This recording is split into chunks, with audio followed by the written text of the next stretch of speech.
আমরা নামি দামি হোটেলে গিয়ে রুই মাছের কোরমা খেয়ে থাকি। সেই রুই মাছের কোরমাই আমি স্বাদ ও গন্ধ দুটোই বজায় রেখে খুব সহজ পদ্ধতিতে তোমাদেরকে বানিয়ে দেখাবো।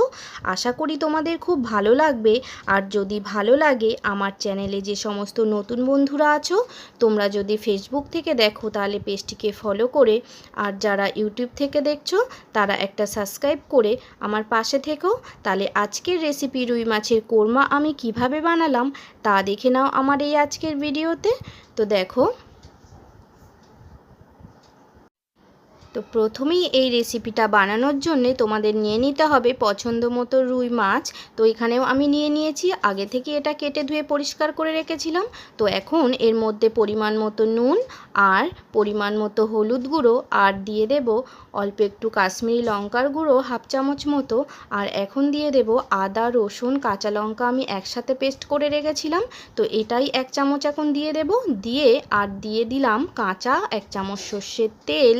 আর এটা দিয়ে খুব ভালোভাবে এটাকে মেখে নিতে হবে। মাখার পর এটাকে 10 থেকে 15 মিনিট আমরা এটাকে রেস্টে রাখবো, যাতে মাছের গায়ে ভিতরে খুব ভালোভাবে মশলাটা ঢুকে যায়। তো দেখো 10 থেকে 15 মিনিট পর আমরা ফিরে আসব। তো ফিরে এলাম 10 থেকে 15 মিনিট পর। এখন আমি ঝিরিঝিরি করে এখানে নিয়ে নিয়েছিলাম 250 গ্রাম মতো পেঁয়াজ, আর ঝিরিঝিরি করে আমি কেটেও রেখেছিলাম।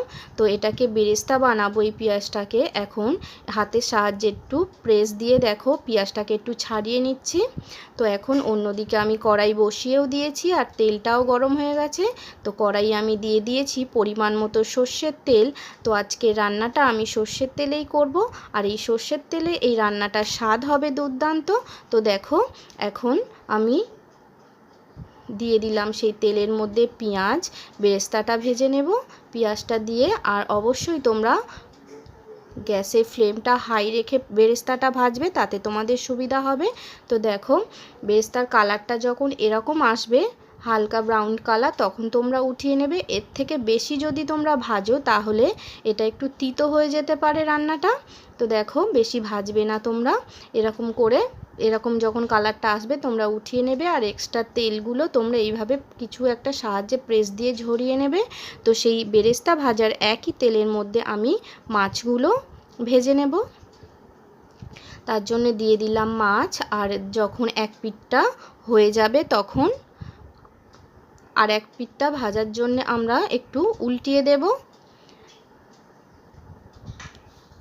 উল্টে দেওয়ার পর আমরা সেই সময়টায় একটা মশলা বানিয়ে নেব। তো দেখো যে বেরেস্তা আমরা ভেজে রেখেছিলাম, তো সেই বেরেস্তাই আমরা এখন মিক্সিতে দিয়ে দিচ্ছি।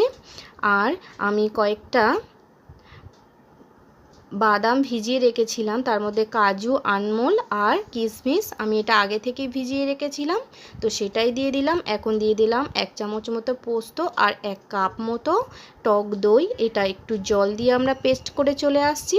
তো দেখো সেই সময়ে মাছগুলো আমার ভাজা হয়ে গেছে। এখন মাছগুলো আমরা উঠিয়ে নিচ্ছি একে একে। উঠিয়ে নেওয়ার পর সেই একই তেলে আমরা ফোড়ন করে নেব। তার জন্য দিয়ে দিলাম গোটা গরম মশলা আর কয়েকটা গোলমরিচ, গোটা গোলমরিচ।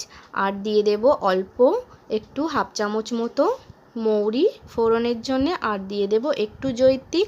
তো এই জৈত্রিকটা খুব একটা বেশি দেবে না, তাহলে কিন্তু তরকারিটা একটু তিতো হয়ে যাবে।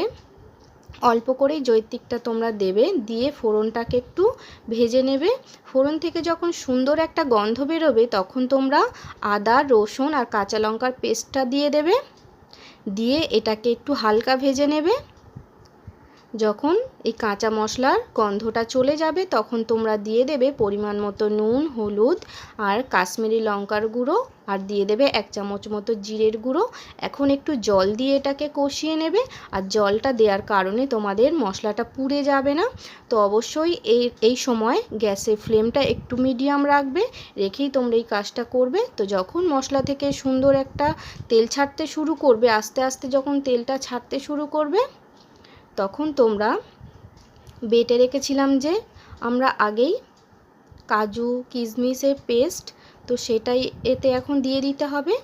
দিয়ে খুব ভালোভাবে এটা গ্যাসের ফ্লেমটা মিডিয়াম রেখে এটা খুব ভালোভাবে একটু সময় নিয়ে কষাতে হবে।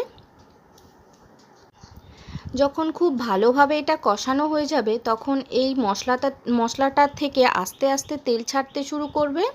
তো দেখো সেই সময় দিয়ে দিতে হবে অল্প একটু চিনি। এটা টক দইয়ের টকের ব্যালেন্সটা যাতে ঠিক থাকে তার জন্যই চিনিটা দেয়া। তো দেখো তারপরে আস্তে আস্তে যখন তেল ছেড়ে দেবে মশলা থেকে, তখন আমরা এই পজিশানে দিয়ে দেব জল। তো জলের পরিমাণটা খুব একটা বেশি দেব না, গ্রেভিটা হবে গা মাখা, তো তার জন্য সেরকম আন্দাজ করে একটু জল দিতে হবে। তো দেখো জলটা দিয়ে দিলাম। আর এখানে যখন খুব ভালোভাবে ঝোলটা ফুটে যাবে তখন প্রতিটা মাছ দিয়ে দেব এর মধ্যে, দিয়ে একটু নাড়িয়ে চাড়িয়ে দেব। আর এটা ফোটার কারণে যখনই গ্রেভিটা কমে আসবে তখনই দেখো কালারটাও চেঞ্জ হয়ে যাবে। আর রান্নাটা থেকে কতটা তেল ছেড়ে দেবে তোমরা দেখেই বুঝতে পারছো। তো দেখো আর ফোটানোর কিন্তু আমাদের দরকার নেই।